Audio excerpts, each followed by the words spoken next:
Hello, everyone. Welcome back to the Garden Life Podcast. Da-da-da-da-da-da, rocking around the Christmas tree okay. and a happy That's holiday. Come on, it's already Christmas. 1 week. Get in the mood. 1 week till Christmas. Can you believe it? It was very hard not to put our Christmas tree behind and wear a Christmassy sweater.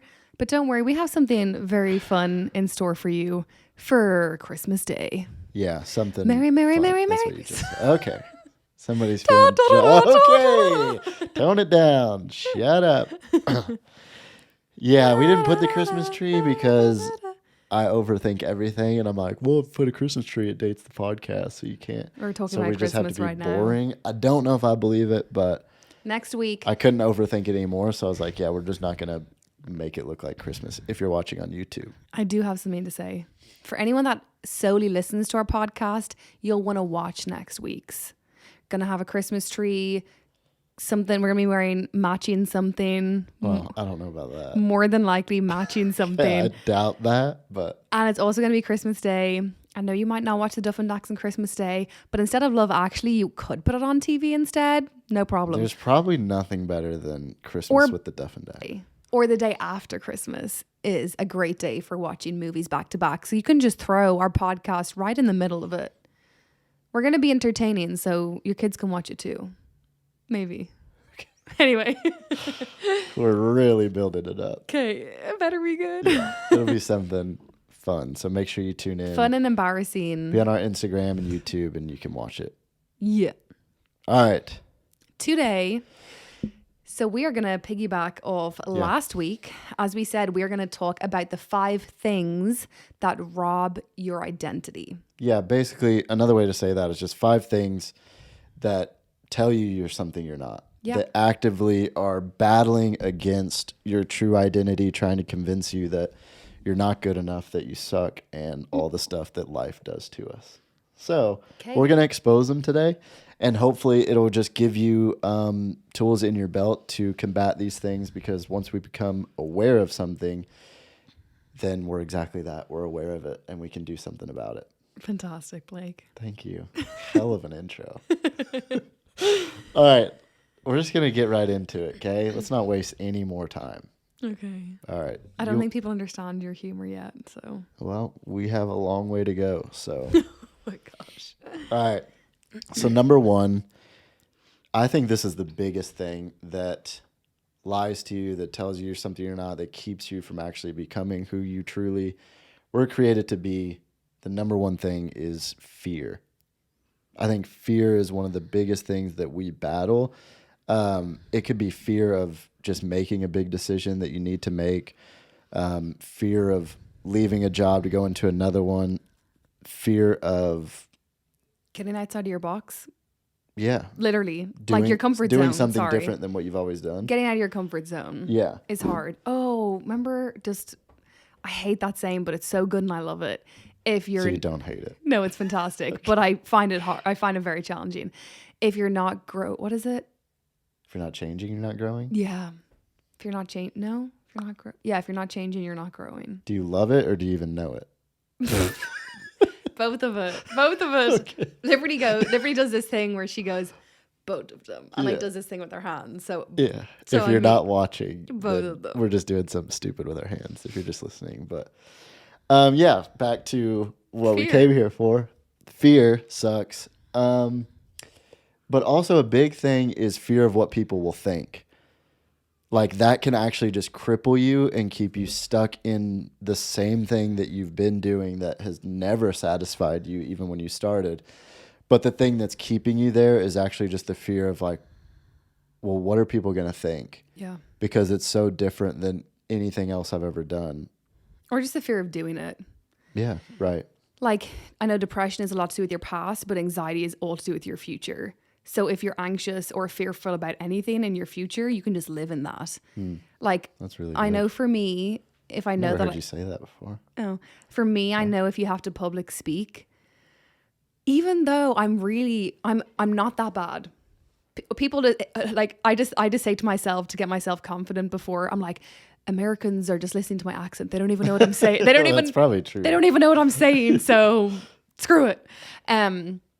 But for me, if I know that I'm speaking in 6 days or in 2 weeks, I just can't wait to get over and done with. Even though I usually do a decent job and it's not that bad. I just cannot wait for it to be over and done with. So no matter what happens in those 6 or 7 days, if I'm having a great time with my family, if we're just sitting on the couch watching Santa Claus because it's the best Christmas movie that's ever been made, I'm still anxious because I'm thinking about this public speaking thing I have to do. So you're saying that fear of the future can rob you of being present. Well, 100%. Yeah. I mean, it does to everyone. It's really I good. actually want to hear something for you because I actually don't know. What are you in fear about that you have to battle? Like, is there something that you had to go through that you had huge, like, I wonder if it was the moving to Reading thing.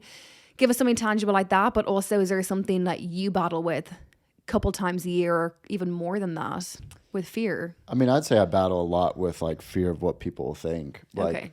I mean, even starting this podcast was a huge example of like, well, what if I don't always say things perfectly? Or what if people just think I'm an idiot? Or what if people just think that I'm a poser trying to make myself be a podcaster? Oh my gosh. Like, all those things crossed my mind. And like, for a long time, they kept me just from not even doing it. Yeah, we 'Cause have I'm had like- this on our minds. I'm for like, a who while. am I to even talk about anything?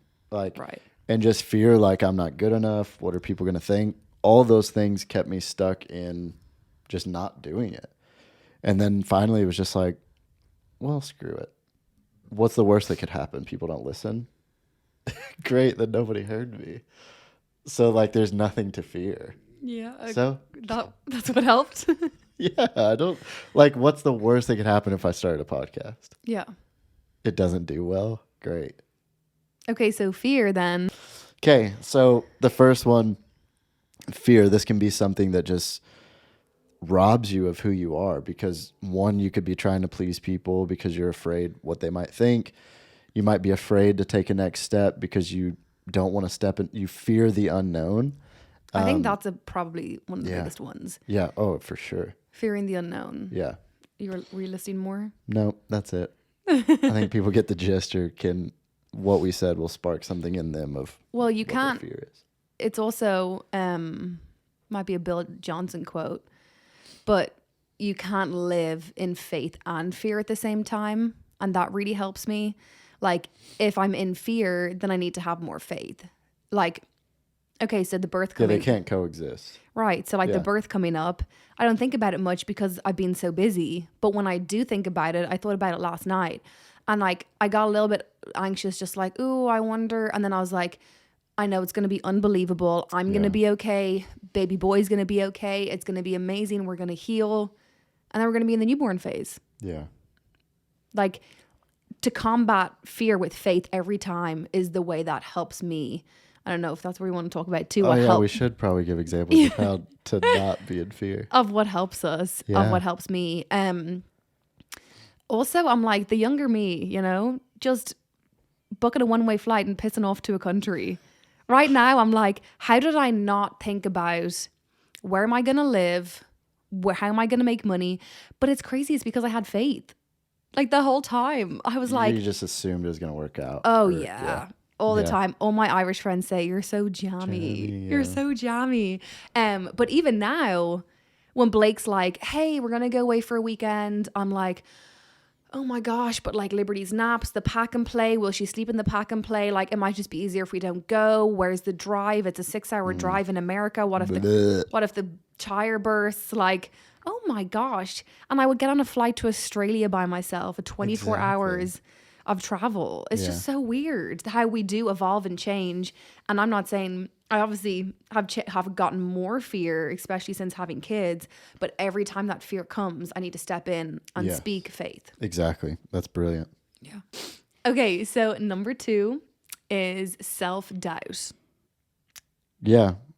or no faith, which is what we just talked about. But Yeah, not having any faith. But really, like, self-doubt is really just a lot of negative talk. You're just in a habitual habit of tearing yourself down. Like, a lot of people do this, if we have trauma or we've been hurt or things like that, like, we don't even allow ourselves to get into another serious relationship or let somebody in or trust somebody, because we're just like, well, the same thing's just going to happen again. Oh gosh. Like yeah. they're just going to leave me again, or they're just going to disappoint me again, or they're not going to follow through with what they said, just like the last person did. Like this self-doubt, self-negative talk, I promise you, will keep us in that cycle where it's just going to keep happening. And you will become that. It's very easy to become that. It becomes your identity. Like, if people, well, this stuff just happens to me. Yeah, and if people speak things over you, or you speak something over yourself, and if you don't kind of break that, then you really become it. Yeah, it's what you said. I think you said it in the last podcast of like, if you don't define you, then somebody else will. Yeah. Like somebody else will come in, or you'll just believe what somebody else has said about you. Right. Because you don't know who you are. Yeah. So you just grab hold of that identity. That makes sense. Yeah. Even if it's Guess crappy, I'm that. which most of the time it is. Yeah. But yeah, self-talk is a huge one of just being negative toward yourself. I'm always the last one to get picked. Nobody ever sees me. Nobody ever asks me for help. Like, just all these things can keep you stuck in and rob you of your identity. So is declarations the main thing?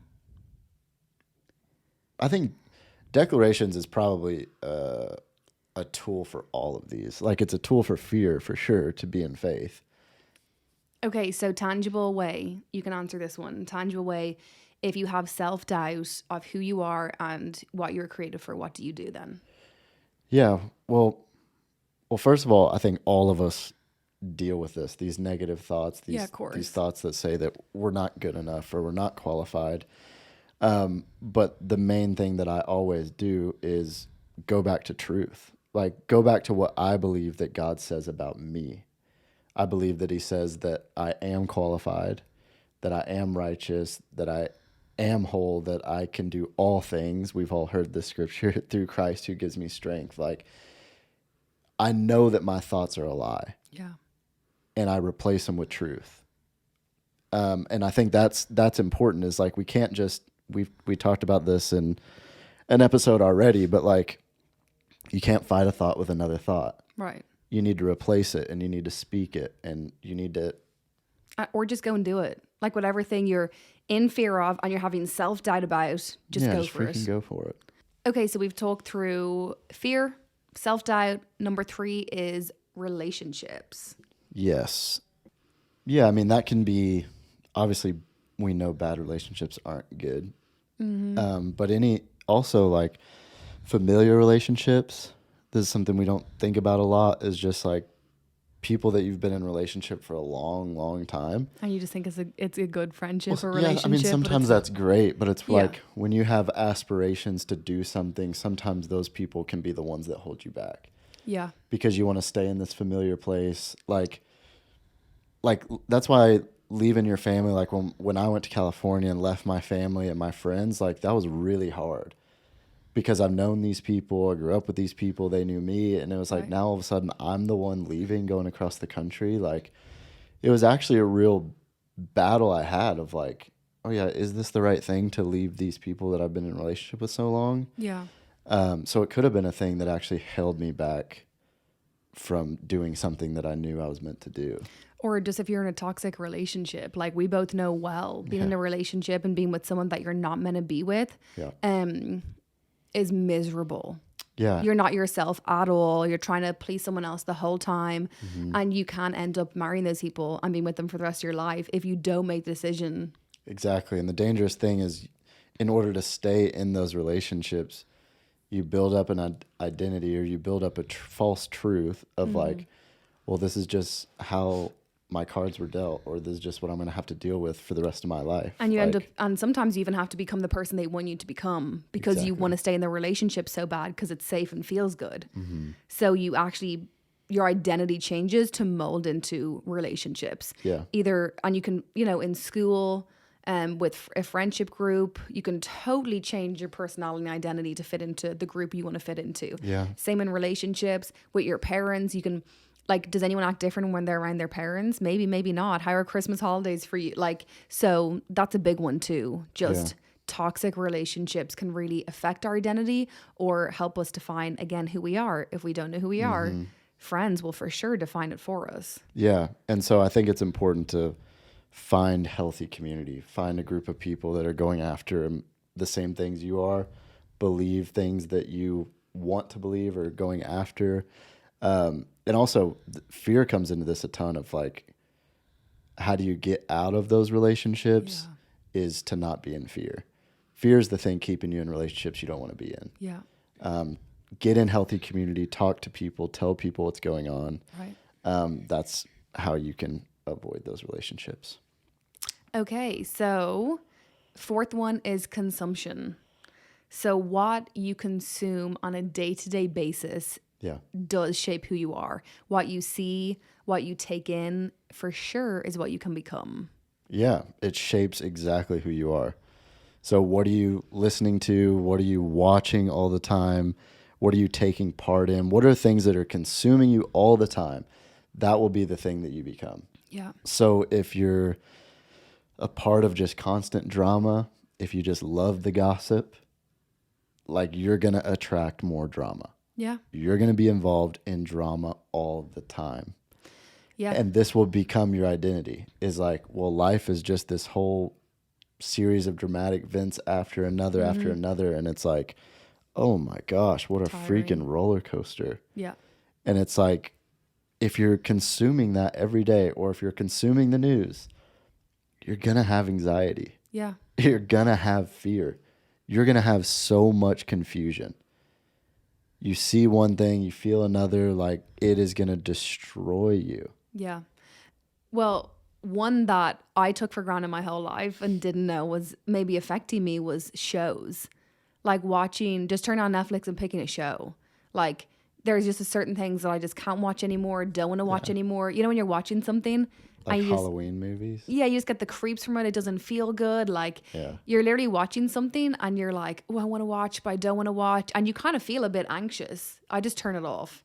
Like that's a weird one, right? Like you just watch whatever you want to watch, put on whatever you want to put on. But the last couple of years, I guess the word is I become more sensitive to it. Like I'm not going to watch things that don't make me feel good and don't align with.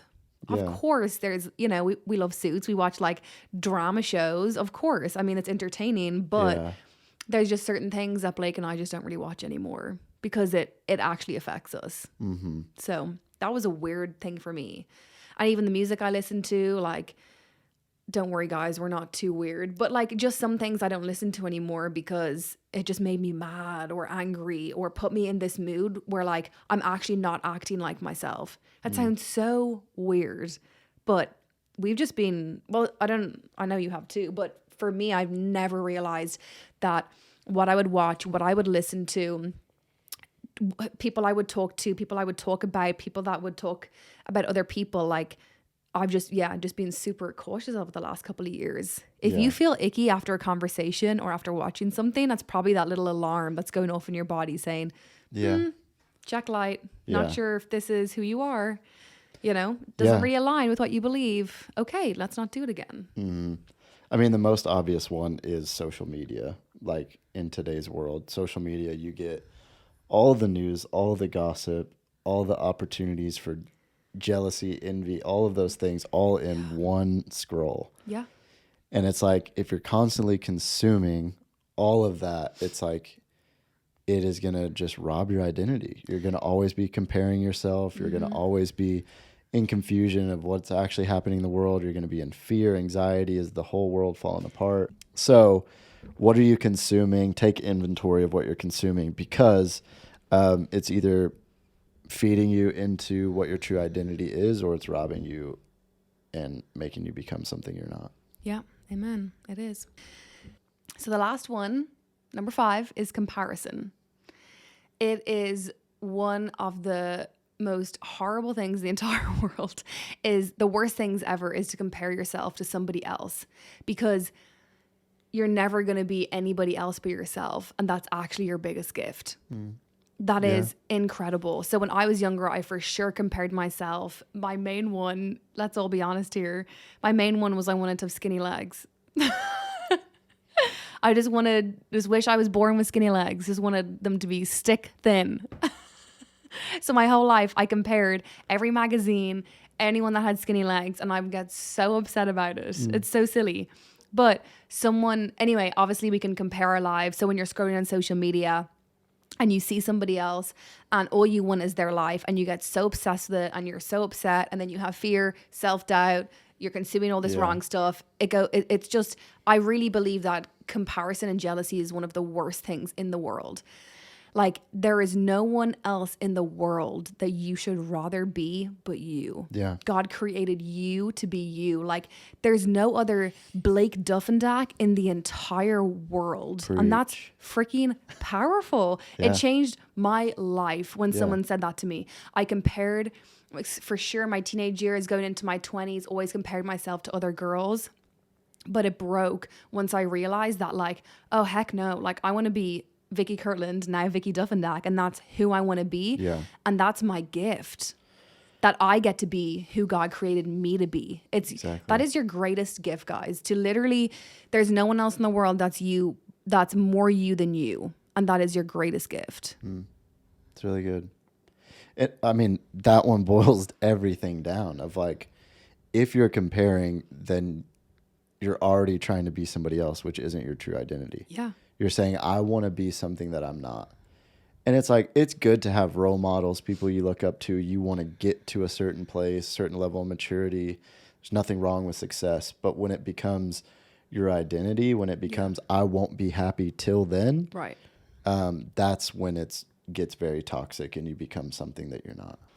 So what's your one? Is it height? Maybe you always wanted to be a little taller. Actually, probably. Was it? Growing up, yeah. Like when I was, I don't know what you call it in grades, but when Tell I me was your like 8 Okay. to 10 or something, I was like not even 4 feet tall. So I was super short my whole life. And He's like 5'8" now, don't worry. I remember one time we went to like, we went to visit the next school we were going to, which like you went into the next grade. So like you had a buddy that you followed that was older than you, and I was in the lunch line, and I could hear people talking about how short I was. Really?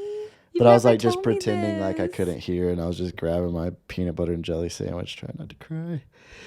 I'm just kidding. I was just pretending like I didn't hear, and then all of a sudden, this other kid starts singing.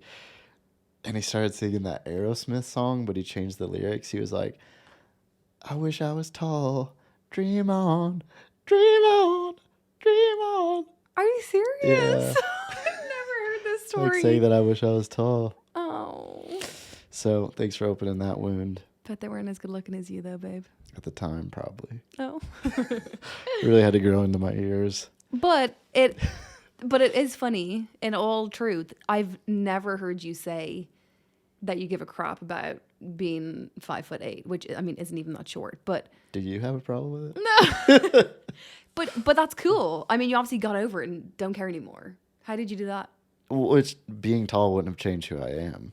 I just would have saw things from a different perspective. Oh my gosh, that's hilarious. It actually wouldn't have changed anything. Yeah, it's good. You know, still got a hot wife and good family and all the things. Yeah, that's awesome. All right. Well, you've heard our scars and wounds from our childhood. But seriously, we hope this helps. We hope this opens up an awareness of, things that might be keeping you stuck, stopping you from progressing, being who you were created to be. We really, really hope that this helped, because this has helped us every single day to basically fight these things, to remind ourselves who we were created to be. So good. Okay, well, don't forget next week, try and watch us if you can, because we're going to have a few little surprises in store. It's going to be a really fun Merry Christmas with the Duffendacks. So might even let Liberty get involved for a couple of minutes. Yeah. We might. She's cute. Okay. But yeah, we will see you next week. Have a good build up to Christmas. And if you don't listen on Christmas Day, happy Christmas. Merry Christmas.